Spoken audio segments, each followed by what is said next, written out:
ba juge wana to ba kona na caméra bazama bazuzu ba promotion c'est comme si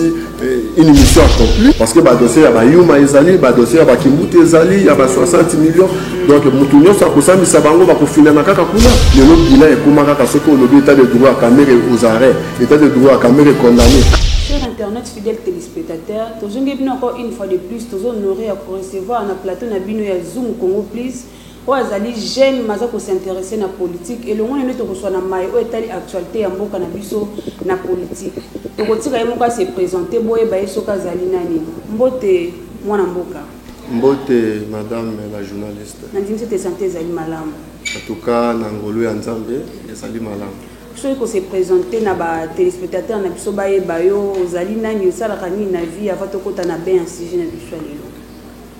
Bon, merci. Zali,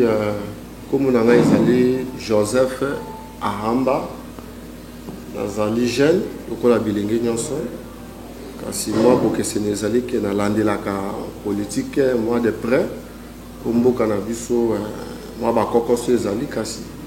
politique pe qui par âge ke biso nyonso to zali kati ya mokili wana ya politique. Kaka ndenge balobaka mwana moke abetaka mbunda bakolo babinaka azali jeune mazali ko s'intéresser na politique ya mboka na ye tant mosusu ba idée na ko bobimisa ko idée bampako bazali na ba place na politique na biso na ba idée na ye to kokota directement na sujet na biso ya liboso appréciation na ezali nini par rapport à ba nomination tiko salema et pas ya chef de l'état na armée na biso. Bon, merci madame la journaliste. Mokondi ya mboka azali mokondi. Yango ete constitution ezali kopesa ye ba pouvoir ya koyeba ko gérer mboka ya kopesa ye ki pouvoir ki bokondi ya koyeba ko tia nani asengeli na place oyo pour na gestion na ye to bilan na ye ekende liboso. Kasi na nomination wana par rapport à mon appréciation ezali na moi kokoso muke mais ya malamu ezali ke ezali loko population azali koluka. Kasi soki to koti na principe pe na moi ba logique oyo ba mikanda ba texte légaux ya mboka ezali ko senga biso to landela moi kokoso ya mike ezalaki na ndenge ke premier ministre c'est le porte-parole na ye alobaki ete ata na singa na téléphone mokonzi ya mboka atikala ko informer ete la mission était de 3 jours où ça pouvait même il pouvait même être contacté même dans le téléphone que malgré ton absence il y a une urgence qui se présente, nous devons agir. Et mais le collab informant qui était, ils allaient moi kokoso muke mais kasina ndenge ya nomination, mon continue à ça garé à bon fonctionnement de l'institution, à mon était batoana, bakosala musa ndenge singeli. Nomination, ça va. Et mais selon la constitution de Mboka, ils allaient obligatoire que le chef d'État informé le Premier ministre avant la nomination. Pour ça, revenir dans le chef de l'État, ils ont habilité. Comment un Premier ministre peut réclamer à travers son porte-parole beaucoup de gouvernement qui bon, agissement du Premier ministre, il Kamba, ils allaient malamuté. Et à Koki Koti na porte-parole, à la déclaration à modèle wana ezali sans ce mot il y a irresponsabilité azali moto azali ko kamba institution munene qui est le gouvernement il pouvait aussi agir avec toute responsabilité azali na numéro ya chef de l'état azali na ba service ayebi bato nani oya ko kiko contacter pour na ayeba vérité ya likambo wana ezalaki ndenge ni kasi chef de l'état azana compte à rendre tel liboso à premier ministre parce que premier ministre azali na bilan ko présenter na population la population de appelle ça président Mboka Félix Tshisekedi du pouvoir que pendant 5 ans oyo okoka kokumbe la politique na pour que tout le monde a bilan na yo yango mokonzi Mboka soki alingazo ya mokano oyo ye ayebi keza na avantage ya population na ye il n'a pas vraiment le droit ou bien il n'a pas vraiment un compte à rendre auprès de qui avant de faire la nomination il peut nommer celui qu'il veut pour na yeba que ayeba ko conduire politique na ye. En tant que jeune, pourquoi déshabiller Saint-Paul pour habiller Saint-Pierre? Alors, on dit que nous avons fait des choses fortes, fort. Comme on dit que le chef de l'État a besoin de faire des choses. Pour nous, en tant que jeune, nous avons une politique, réflexion par rapport à ma cambouana. En tout cas, madame, pour nous, la vérité, le bosso ya bazali kolanda biso, jeune oyo bazali balandela ka bakota ka réunion te kasi balanda katango topesa ka bango ba information nomination ya tango fort ezali mabe ngai naza na Kinshasa naza na Congo nayebi tango fort aza nani asala nini na mboka oyo kolongola John Lumbi kocha tango fort nayebi que même président décision ya azwaki nomination wana euti na motema na ye nayebi que toza na kati ya coalition peut-être que partenaire na ye asengi selon négociation que non ngai okoki ko nommer te ça que mutu na ngai mais moi na mboko c'est ça qui na ndenge ya coalition de ba nommer ba na armée na biso mbe ba FCC ba ko lilela te pour ba FCC ko sala bon mabe ko match ta ko nommer bon ba yebi le côté c'est que ça qui na ka volontaire chef de l'état c'est peine na musala sala ya mwa no maki na bandi te chef de l'état a nommé tango fort na volonté na ye parce que oyo tango fort asali na mboka oto yebi na ba manyema ba exploitation ya forêt ya ba nzete oyo ye azali ko sala na famille na ye to yebi makambo nyonso ite tango fort to yebi pe selon ba information na sana précision te mais tozwa makambo ya bitumba ya este il paraît que ye azalaki ko teka ba minduki na ngambo ya banguna donc tozana ba dossier oyo to tikala ko zwa précision te kaso ye lobama na opinion oyo to yebi tango fort moi ba mbeba ebele a sala na régime oyo tozali ko continuer oyo kasi choix ya chef de l'état je doute fort que ezali choix yo butaki na motema na ye ekoki kozala que non malgré FCC bazali ko se selon avis nanga baza peut-être ko se plaindre pour baza ebele te na kati ya nomination peut-être minorité parce que le chef de l'état a vu par la part du lion a vu bato ebele ou outi na libenga na ye ya ngonde FCC peut-être bazali ko mona que non par rapport à nombre au ba nommé na moi muke biso to zu to se retrouver te mais na bandie te na chef de l'état afandi pe azu tango fort tu as bien servi la nation tu as bien servi le peuple congolais na armée et puis na reconduit yo to na tchao ni sikala en tout cas nazali na moi ba doute na isika wana na yebi que peut-être partenaire na ye asenga ki faveur yango ye akoki ko agir na tango fort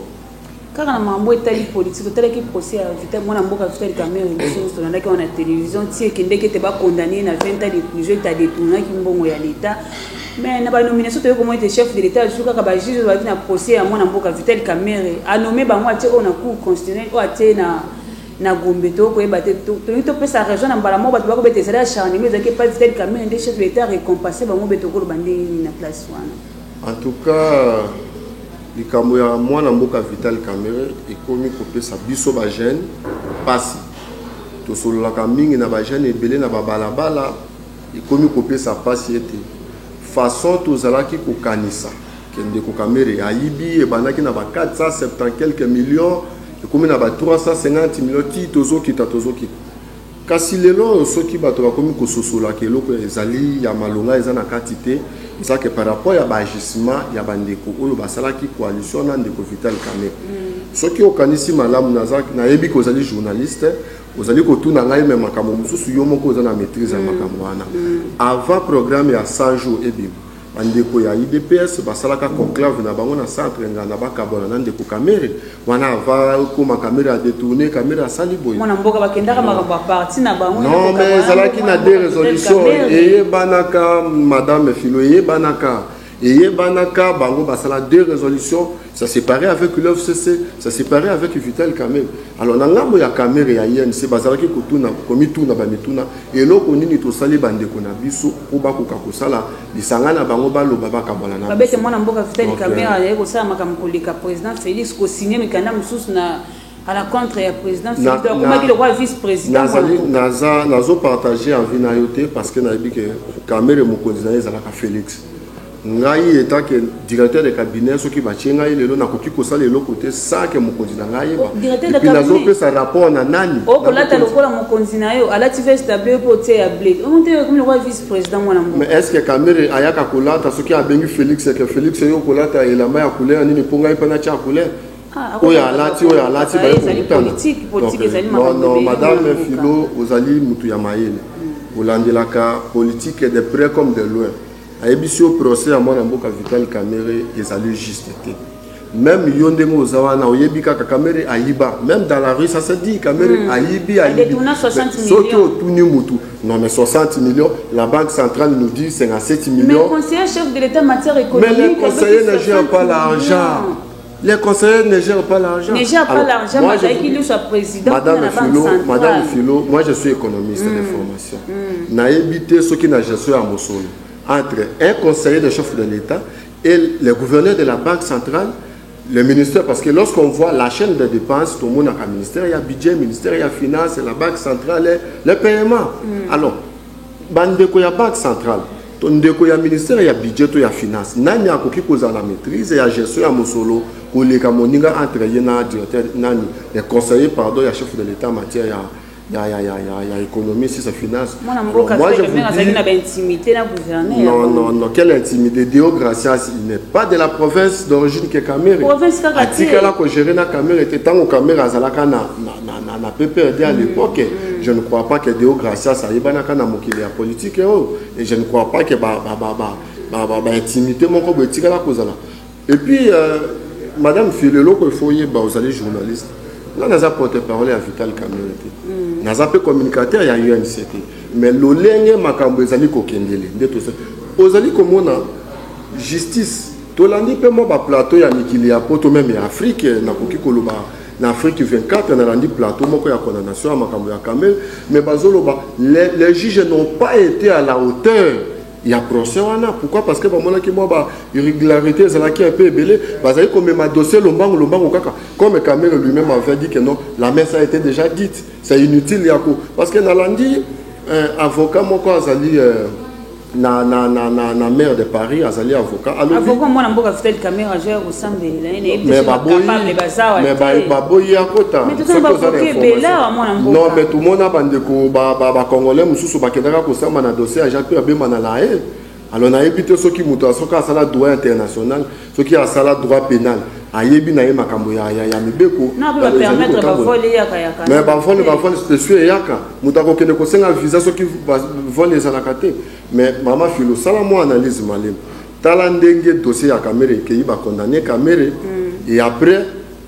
ba avocat na ba koko kayu de na ndeko na ye bazui bango na ba rao banque ba pesi bango ba $100 par chacun on ezali mambo lokuta pona mwana mboka koko kayu di babi esalo ezali ya banque atikala ko démentir yango te ezali ya solo mwana mboka nani ministre Tunda ya Kasende apesa c'est qui ko futa bango mbongo alors na éviter ceux qui Tunda ya Kasende aza trésor public ande fa futa bango ou bien na éviter ceux qui ndenge nini bon tala isusu ata pona kutna te ba juge wana to ba konana Cameroun bazawa bazuzu ba promotion c'est comme si une mission accomplie c'est la malin pour la Cameroun mais ba dossier tolo bakaka na cour constitutionnelle kuna ba ko fina na epelé parce que ba dossier ya ba yuma ezali ba dossier ya ba kimbuti ezali ya ba 60 millions donc mutunyo sa ko sambisa bango ba ko fina na kaka kuna alors pour yo lobi asali musala malam musala malam pour musala mwana mboka Vital Cameroun était mabanda musala ne avocat depuis kala madame Philo tolo ba ke ba procès nyonso le kana mboko ezali ya mabe ba procès ya malam kaka ya Cameroun te chance ko inde na mbalo non ezali likambo ya chance te ezali likambo ya récompense moi je n'accuse personne maintenant koki kotuna yo moki Cameroun le lo akangami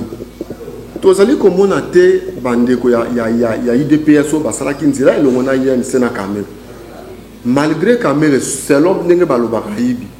mais IDPS akoki kokota makambo wana te akolela ensemble na INC ke to souhaitaki yango te mais likame ekomeli na ndeko na biso to rendre ata visite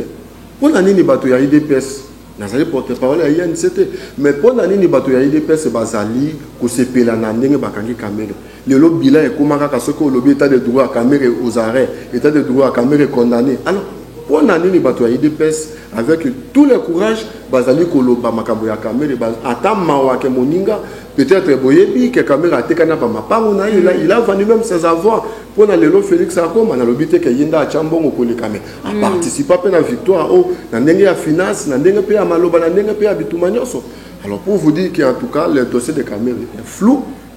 lelo bato tout bazo ba caméra yibimbo soko otuni muto pesi micro na yo ata micro balade caméra yibimbo ngoni mais bazo lo ba ko c'est que la personne qui dit que caméra yibi azana maîtrise te alors tous allez komona que ce qui est la justice tolingi tomona yango ndenge information mosusu ezali koleka na bareseau sociaux eza ya solo ke cour d'appel esengi na parquet ke non ayela biso baextrait bancaire bambongo caméra azalaki kobimisa bapesa biso mpe montant somme exacte oyo ndeko caméra asilaki kodetourne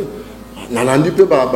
bajournaliste mosusu bazali koloba na mikili ya poto te bakangi caméra pouvait même se taire caméra akokaki kofana na ekimia et que c'est au parquet ya koya na bapreuve nyonso ya koya na baargument oyo il faut et convaincre bajuge que vraiment caméra a détourné alors oyo nyonso parquet eproposa ndenge moko ndenge bakondana ye donc tomonaki ke ezali eloko moko ya ko en tout cas ya malamu te mais tosengi que rien n'est encore tard. Il y a encore du temps, la coquille, justice, on est coquille qui se rachète. Parce que dans mon kili mobile, mais mon ami était justice à Congo, où nous allons que le état de droit, ils ont solo état de droit. Alors, nous allons que c'est dans la cour d'appel que oyo basala ki kuna et ça la même chose dans la cour d'appel. Mais ce qui bango pe niveau là, ba koluka ba mata ba promotion ninge ba matisi bande ko na bango, basala kaka mabe pour que ba matisa bango ba promotion. Moi mboka to robet c'était des doses ko exister pour te moi mboka Félix za ko prôner pour na yango mais tout que na likambo yo etali ba marche uti ko leka aux agents ba politiciens ba sana pona ko bimisa ka ba jeune ba ki ko kufaka na balaba mais ba na ba bimaka te mais to boni marche le ki le 9 marche ko leka le 13 ba to ba kufaki ba to ba zokaki mais to mona kete yenti na balaba te mais bozeni na kati ya kati réflexion nous allons na kati loko wana. Ce que pour moi, d'abord, Nazali Moutou à INC, je ne peux pas répondre à la place de l'INC, mais Nazali Koye Bissau, Nenga na un plateau, yo Koye Banengen, ce qui n'a pas Moutou à IDPS, ce qui n'a pas Moutou à INC. Moutou Moussou soit zakane na parti politique quelconque, mais à Kokakanae, on l'a effigie à parti. Moutou à Koki Koya na Bilamba, et surtout que marche les Zalaki, pour la Koboya, Komboya Rossa, les Zalaki, les Kamboya Rossa, que le peuple congolais lobby que l'élection se produit dans 2006 style l'élection à Malongate to lingité mutu oyo a contribué à l'échec wana akoka kozwa la tête ya seni alors peut-être que mutu ataza na INC ataza na IDPS il s'est dit non je marche comme un congolais la tibilama na que je marche alors les soucis ce n'est pas l'INC l'IDPS qui boycottait le nom de Rossa, mais c'est le peuple congolais dans son ensemble. C'est le peuple congolais dans son ensemble, tout le monde qui drapeau à IDPS, qui wana tout ça qui na marche, tout le monde qui drapeau il y a ensemble à Moïse qui tout beaucoup de gens na cache qui bazala qui wana drapeau INC zala qui tombe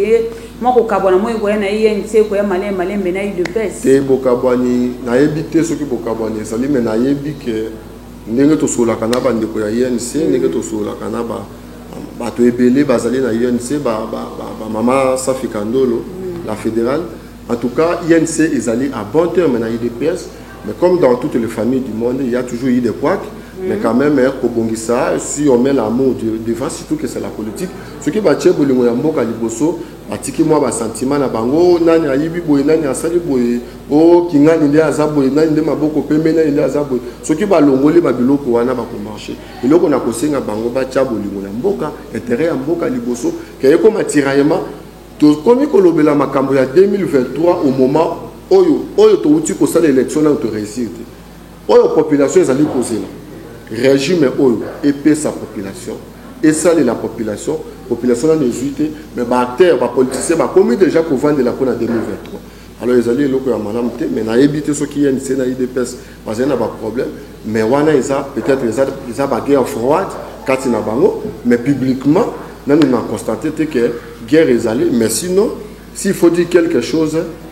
il y a une marche, il y a des conabis, il y a IDPS, ils ont qui malamu, le peuple congolais est télémaki, malgré moi, dérapage. Ils ont des africains et marche à FCC, on peut pas marcher, mais au FCC, tu y es bimboula namboula, n'engé et les caca. Nazali nande konanga moko na koki ko cité ba kombo ya batute, ye akenda kanaye azalakane mutu ya Moïse, a soutenaka Moïse depuis longtemps, alors que atikala ko kenata manifestation mon côté ya Moïse. Kasi ya FCC lokola bachaka moi kanyaka, ce qui moi 10 000 ebimi, moi $10 ebimi accueilli. alors ce cas zongi kuno otuni à lobi ezambongo ya mboka. Alors pour vous dire que ba play à FCC parce que dans la qui d'économie à lobaki que majorité au FCC tozana ngo eza majorité ya konomete ka ces années majorité au peuple et ça qui ndeko Kabila yango na sili ko parce qu'on va démontrer qu'on a intérêt à la population yango na peso réponse que population ane yaki pona kanyaka tena ndaki mwana mboka porte parole moko ya pepe da bakete bango bazali bunte ya malam ba encourager que cette population na moi mai ya komela na moi pape mouchor ezali te pona kofuta bango basala marche population yaki na marche ya IDPS kuna ba pesa ki bango le côté mais parti sur les oh ya INC basala ki INC basali marche na bango et puis je profite aussi pour la féliciter ba jeune ya UNC vous avez qui combien na nzela mwana mboka basala bazala ki ebele ya INC bazala ki ebele et puis INC et marché na Congo mobimba va marcher na Matadi, na Sidi, na Nord, Kivu, va marcher un peu partout. Bah, c'est une liberté, on doit condamner dans 20 mais dans lobby, mais ils allaient d'autres terres. Ceux qui basali ko senga ba monete procès les cas qui malamu te. Ceux qui procès les cas qui n'engé longo bani kendeko. Parce que même nga lelo oyo, nazali ko côté la caméra te. Nous devons nga nazali jeune, na ko ki ko hériter ya eloko ya mabete. Tozali kosenga ete bango bazali boso na biso basala ya malamu po biso pe tokota na nzela soki pena ndeko kamere ayibaki to soit soki tomonaki procès alekaki na ndenge ya malamu na kokaki koloba tout o que kamere vraiment asali ya mabe. Nous reconnaissons ce que Kamere a fait dans ce pays na ba San City na ba pacificateur ba bina kaye ezali kasi moi lolenge ya vivaka ya koyokanisa bato nde azwaka kombwana. Kasi na dossier quand même ceux qui le lobato bazaye côté le makeba ba contester nani condamnation na ezali que bazali komona que il y a une main noire dans les dossiers dans les procès vous avez komona na pression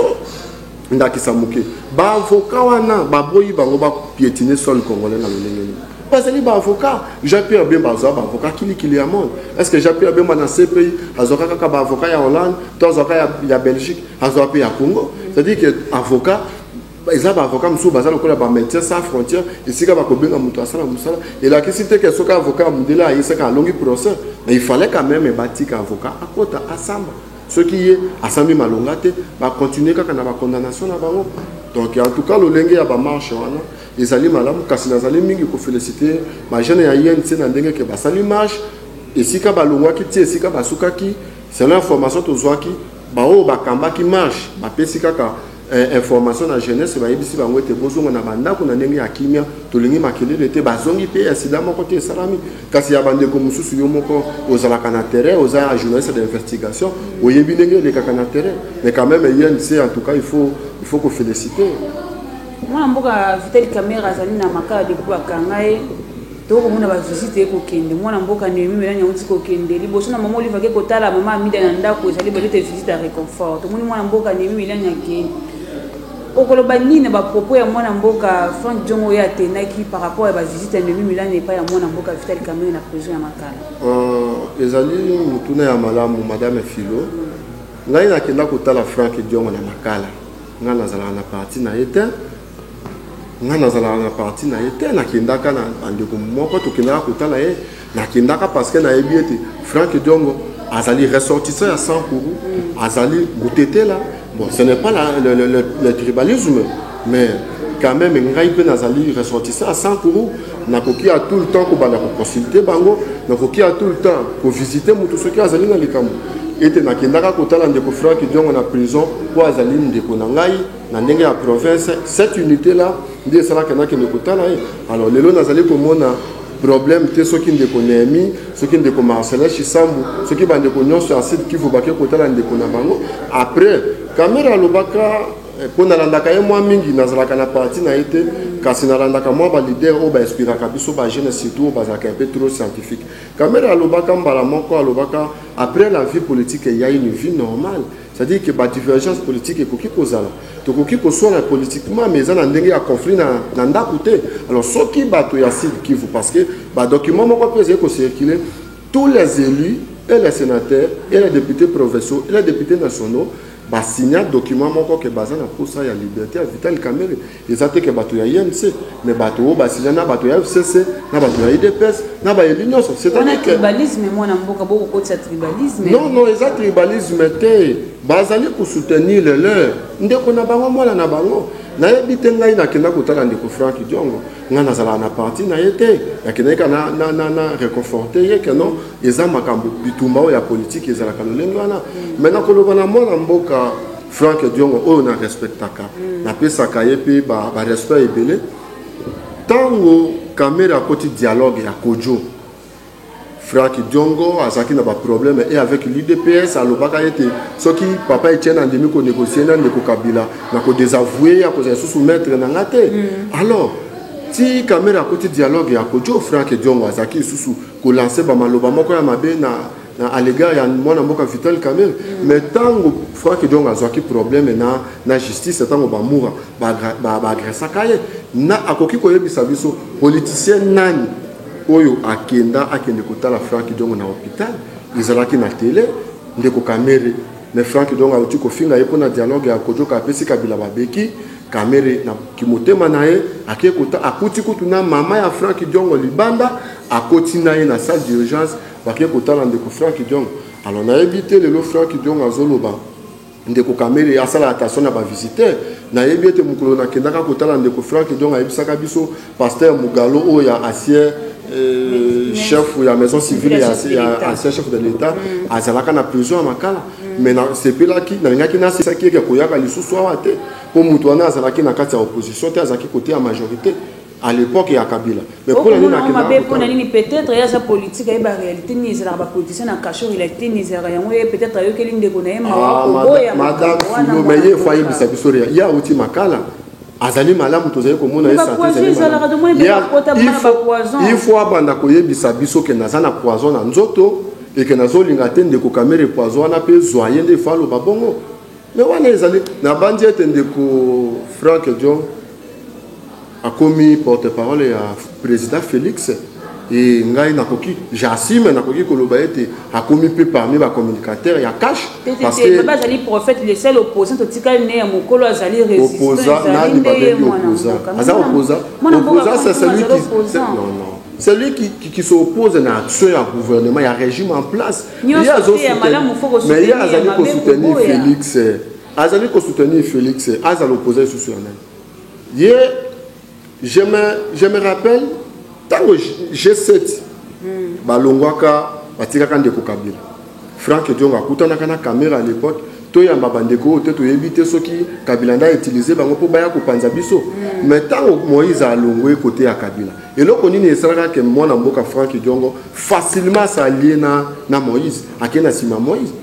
tango IDPS na yenti bazo la campagne yazaki na Makala pona nini na yebisaki parti na yete ete bo soutenir Félix na ba élection et na yebike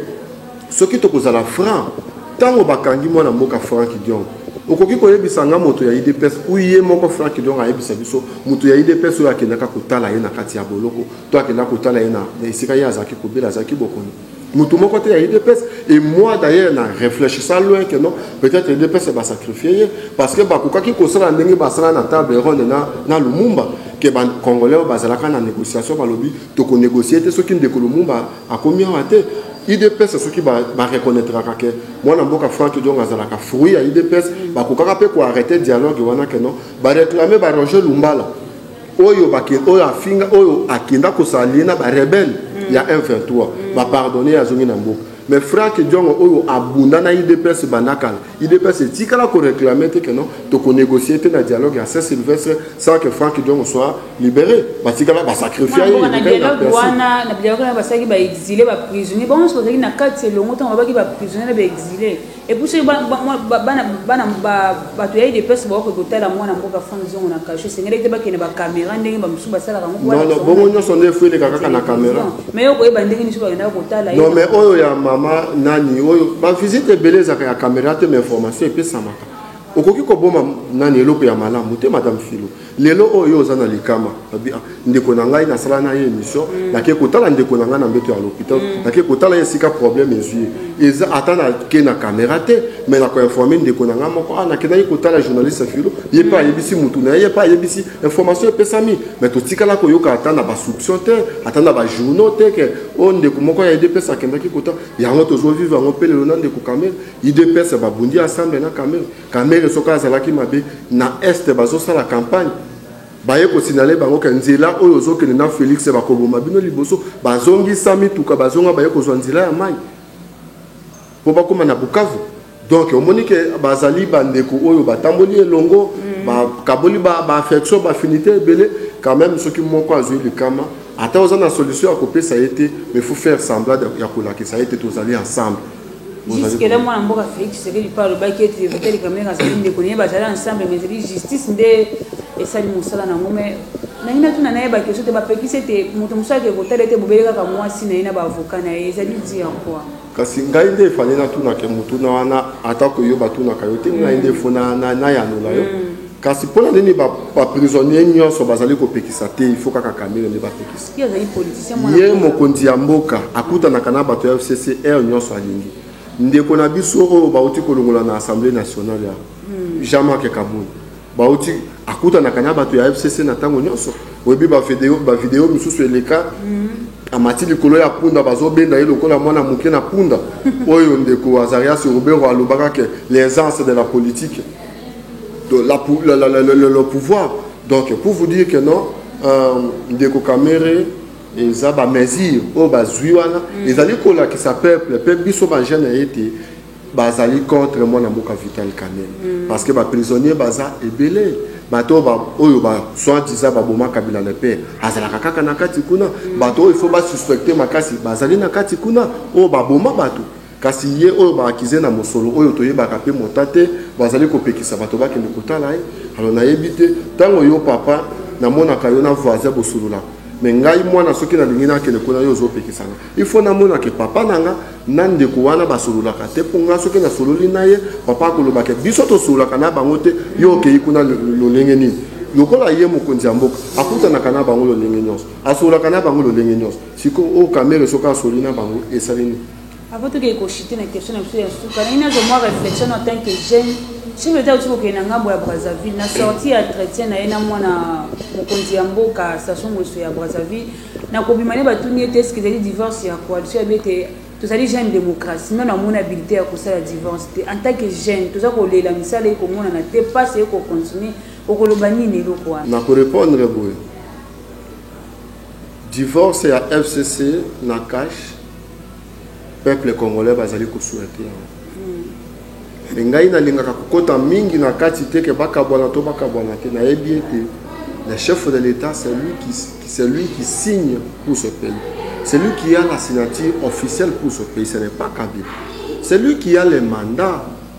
de ce peuple. Alors nazali komona ete soki mboka etamboli malamu te cause de la faiblesse ya mokonzi mboka parce que ndenge ya utaki ko nommer na armée atuni avi ya mutu te ndenge moko pe fa nommer na bisika misusu yo zali kaka na pouvoir ya konommer na armée mais ba côté misusu zali ko respecter encore malé mais moi na mboka ta musu azokendaka malé lelo madame Philo dollar to komi na combien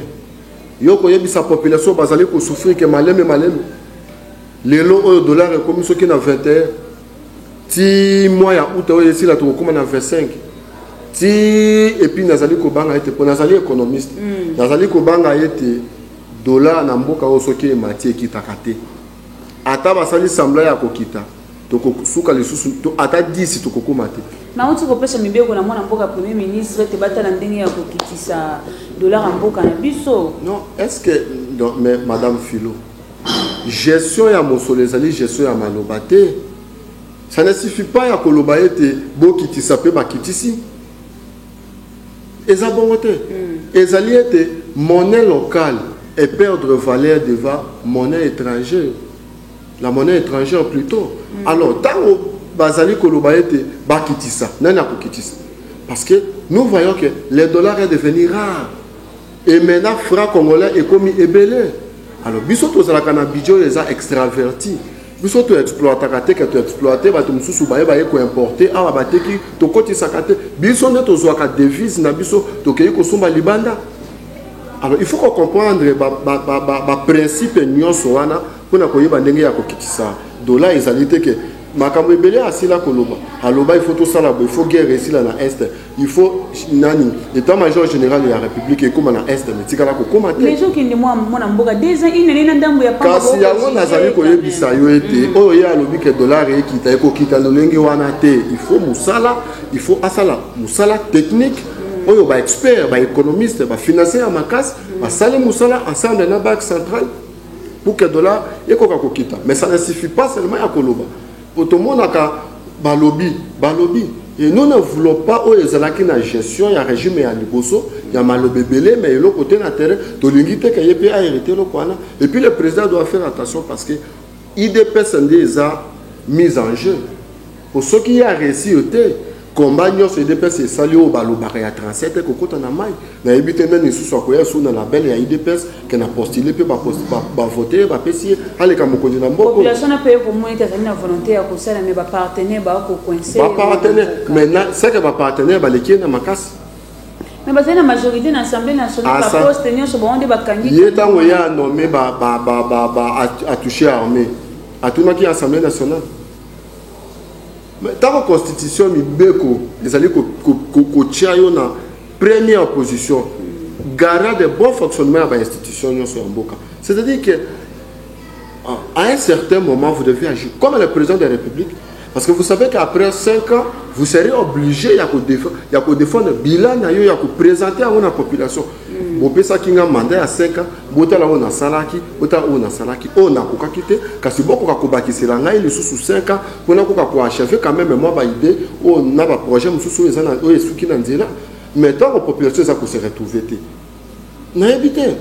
Yo les population ya couper ça les sous-voix na eloko ya se retrouver. Alors il doit faire attention parce que la force est sous ces libanda toujours mon il faut reconnaître toujours mon Moïse c'est une force toujours mon Bemba c'est une force toujours mon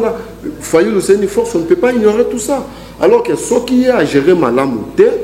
à exposer des personnes à danger parce que na communauté ceux qui kabouya ceux qui kaboun ceux qui n'ont pas sous na label il y a des personnes que je postule comme président de la République peut pas voter à koko isabituma nyonso papa tient na salaki à côté si nani parti na mai quand on doit makambo ya 2023 tout côté na makambo ya mwana mboka Rosa malonda malgré président boy ko entériné ba confiance registre basangana ki pona kopona moto azali na seni ba pona ki mwana mboka Rosa malonda malgré cardinal ayeko wangana abeshelo bete ba vota ki ete mais mwana mboka sonika futanda wela ki kokende kutika ba PV na assemblée nationale réflexion ne kozala ni bena biso ba kopona moto sima ba ko niete ba pona ki ete. En tout cas les kambo ya mwana mboka Rosa azali congolais azali pe ko bénéficier na ba droit neti congolais nyonso kasi loko na koki koloba na place wana nazali contre malonda te nazali pe contre moto mususu te kasi nazali kosenga ete chef de l'état a agir neti mokonzi ya mboka nazali mingi ko revenir sur ça parce que na yebi ete mokonzi ya mboka nde constitution et puis ça qui moi ba pouvoir ki mokonzi ebele ya ko agir et sika ya azali komona ke kokoso izali na likambo ya Rosana likambo ya pasteur oyo akendaki kotika ba PV toyebi oyo église du réveil ba sali na régime oyo tikoleka toyebi pe oyo église catholique et joie qui pona départ ya régime ya ndeko Kabila en tout cas nazali kokotela te mais na yebi ete choix ya Rosa eza choix ya malamu te ezali choix ya malamu te kasi ezala pe na ndenge ya tribalisme te que nazali muluba il faut que muluba akote que nazali muswahili il faut que muswahili akote bacha moto oyo esengeli na esika wana élection oyo ezali élection ya malamu en tout cas oyo na koloba yango wana kasi église catholique